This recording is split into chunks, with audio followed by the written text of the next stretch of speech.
Trump's looking to take more legal action against news sources and possibly force them to reveal their sources. Plus, the police busted a $100,000 Bull Semen scheme in rural Australia. What the hell? Hit subscribe and we'll dive into this mess. So Trump's considering going full nuclear on some journalists because they were the one that did the reveal of the leaked Iran report where Trump's mighty campaign that no other country could ever have pulled off wasn't actually very successful. He's really looking to use the power of the executive branch to force the journalists under penalty of like arrest and so on to comply and give up the names.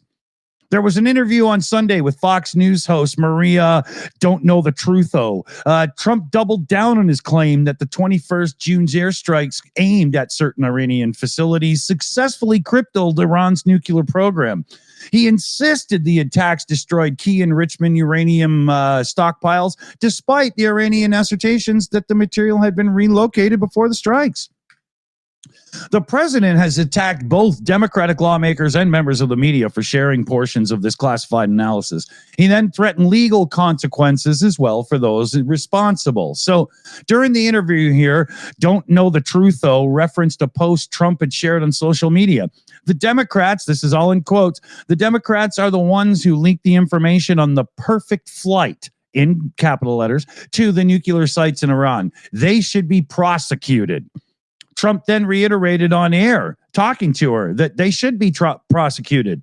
So Don't Know the Truth, though, looks to Trump and says, who specifically? And his reply is, you can find out if they wanted. They could easily find out.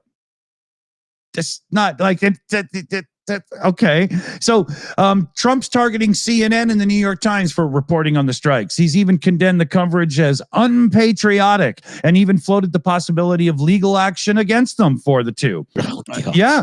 The two outlets, along with several others, reported that preliminary findings from the U.S. Defense Intelligence Agency indicated that the strikes had only very limited success. Bombings delayed Iran's nuclear ambitions by several months, but stopped well short of destroying the program outright. There was a social media account belonging to the Iranian leader, Ayatollah What the Hello. He accused Trump of needing to exaggerate to cover up the truth and keep it secret. Trump's never done that before. Yeah. So here's another quote. Trump says, you go up and tell the reporter, national security, who gave you the information. You have to do that. And I suspect we'll be doing things like that soon. Now, it's simple. You just say it's Pete Hegseth. Yeah. Which it could have been. Who knows who's in the signal group this week, right? You know.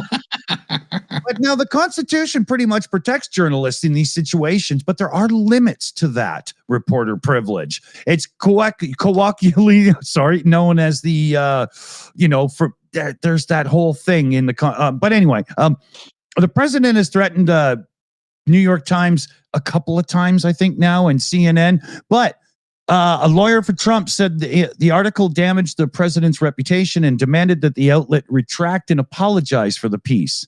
They call it false, defamatory, and unpatriotic. How do you destroy Trump's reputation? Well, I mean, he does it himself. He doesn't need any help. By saying that the military strike wasn't as successful as Trump said, you're not ruining his reputation. You're just calling him out on being a liar.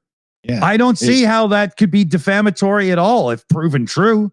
It's called reporting the facts. Yeah. So, I mean, we're really closing in on that whole, like if he silences these journalists or gets the sources, what source is going to give information to a journalist? And if he goes after these news places and sues them and freaking wins, who's going to report against them? You're one step away from a state-run media situation at that time, which would probably be called Fox News. Yeah, well, you just go to North Korea for the news in America now. So let's see Australia Bulls. What?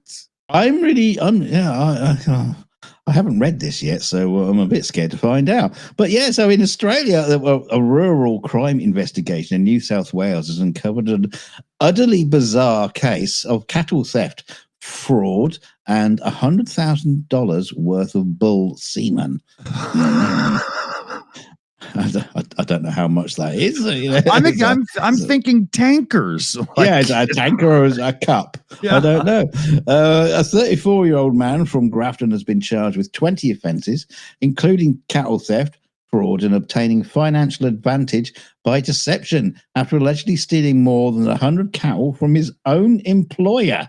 According to police, the man has been instructed to sell 200 cattle for his boss, but instead of following orders, he allegedly sold 114 of the animals to himself, including 45 full-blood Wagyu cows, using a third-party contact, and at a $100,000 discount. Yeah. Wow. Got a bargain burgers. Yeah, authorities say that the average cow in his herd is worth about $3,000 and that the sale was significantly under market value. And it's not just the animals that themselves were taken, because during a search of the suspect's property, investigators found a liquid nitrogen tank containing bull semen, valued at $100,000. Did he collect it himself? He's just out there pumping it. Is he sucking them and spitting? I don't know. Police also recovered frozen embryos intended for Wagyu breeding, hinting that at what they described as a long-term genetic fraud for profit. Wow. Yeah, Detective Chief Inspector Cameron Whiteside of the New South Wales Rural Crime Prevention Team said that you're not just looking at the value of the cattle stolen, but the potential breeding future. It's hundreds of thousands of dollars in lost revenue. But the trail doesn't end there, because a veterinary allegedly linked to the case is now facing animal cruelty charges after two of the suspect's bulls died. Police allege the vet falsified documents. Overpumped? Overblown. Yeah, the police allege that the vet falsified documents claiming that he had treated the cattle when in fact he hadn't. He's now charged with aggravated animal cruelty and failing to provide treatment. So holy shit, man. Yeah, the ongoing operation dubbed Strike Force Newbury it should have been come watch or something. It's been running for over a year now as the police worked and tracked to recover the livestock. And authorities are urging farmers and buyers to be wary of irregular cattle sales and report any signs of livestock theft, especially Wagyu beef. Yeah, so we're expecting you to report in the chat, or in the comments. I can just imagine some Australian farmer gets in the helicopter, gets up, and he goes, "Okay, 100,000 cattle. 1, 2, 3." I mean, how would you do it? Same way as you count the sperm, I guess. Stop wriggling. Oh man. So yeah, stealing sperm is bad. Okay, you shouldn't steal sperm. That's so. You should just catch it on your back like everybody else does. What do you think they invented the tramp stamp?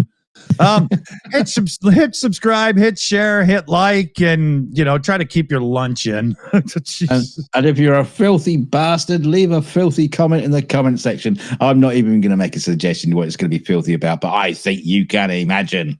Start with, I'm a recovering sperm thief.